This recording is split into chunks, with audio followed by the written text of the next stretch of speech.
Hello, everyone, and welcome to Soul Stained Ink. My name is Beth, and I am here today with Manuscript Monday.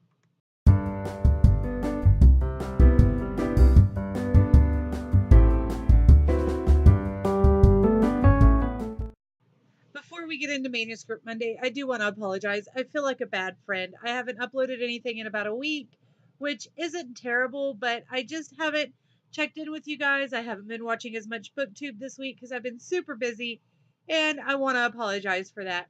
But I spent 3 days in teacher professional development and working in my classroom. I'm going to show you a couple of pictures of what was going on with my classroom, like right now.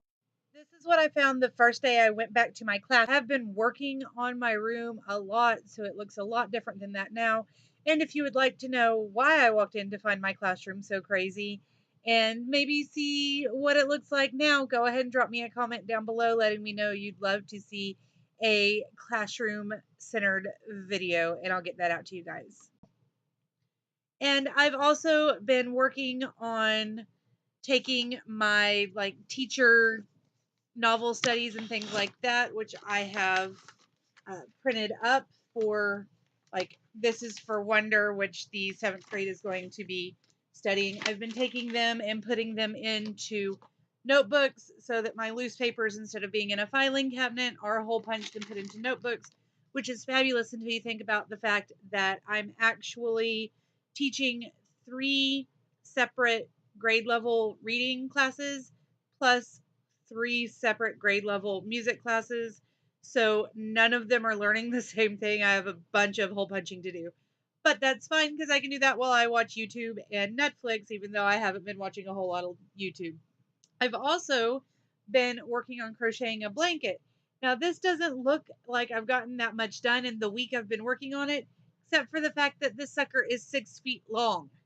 Yes, it is being worked lengthwise as opposed to widthwise. So instead of doing like this is wide enough for me and working this way, I am working from it's a foot taller than I am and going back and forth.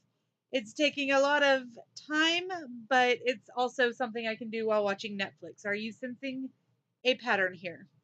However, the one other thing that I've actually really been concentrating on has not been reading, it's been writing. So now let's get to the actual point of the video, and that is my Manuscript Monday. A couple of you have asked to learn more about the actual story. So I thought that instead of boring you with talk about how I have been writing, but this second act is coming like I'm pulling my own teeth without anesthesia, I thought I would give you a basic summary of what's going on and talk to you about the main characters. I think I've already done this previously in snippets here and there. I'm just going to pull it all together for you fairly quickly. So this cozy mystery is entitled The Swedish Tea Ring. It is my first cozy mystery to try to write, although I love the genre. Am I a little tilted? I'm a little tilted. Is that better? I think so. Now I'm tilted the other way. Whatever. Anyway, the Swedish Tea Ring follows main character Hannelore, and Hannelore Wagner is an English language arts teacher at a high school in a coastal Texas town. So she also lives with her grandma Betty, and they co-own and manage a bookstore together. Now, one day, Hannelore goes on her first ever field trip as a supervisor and takes with her some of her colleagues because there are about 40 kids. So she goes with Randy, the band director, Brock, his assistant, and Lars, a math professor, because they are going to see a traveling museum exhibit, and this exhibit has something for all of those groups. Lars goes because there are some ancient artifacts from like Copernicus, and there are some old mathematician tools. The band and directors go because there are old instruments that are the predecessors of what they play today. And Hannelore takes her AP Lit kids because there are some early manuscripts of books that they have read or will be reading in their class. While there, a storm breaks, and the lights go out for a few minutes. When the lights come back on, a security guard has been trussed, mussed, and gagged, and an ancient tea set is missing.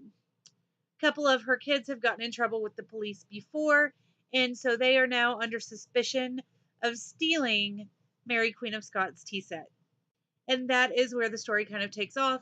Hannelore decides that she knows how to find clues. She's been reading Trixie Belden and Nancy Drew for her entire life.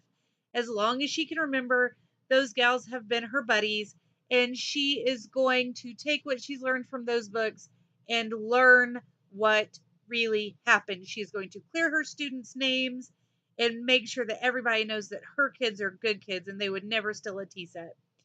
And she comes into some danger because of this, but there's also a little bit of a romance plot that will be happening as well. So hopefully I'm able to bring all of that together for you. Now, Cozy Corner, the bookstore, will actually be central to a few of the scenes, and Cozy Corner is my favorite main character that's not really a character, although I think the bookstore is kind of a character in its own rights, but I won't be writing it as such this time around.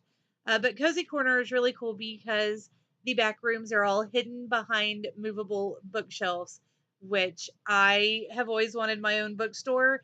And if I ever get my own bookstore, I'm definitely including movable bookshelves that you have to go through to get to the offices, because now that is like my main goal in life, is to own this bookstore and have movable bookshelves. But that's all I've got for you today. I would love to hear your thoughts on what I've told you and what you've been working on, what you've been up to in the last week that I've been kind of MIA. If you like this video, give it a big thumbs up. Subscribe if you're new. I'll talk to you guys again soon. I hope that you have a wonderful week. Bye.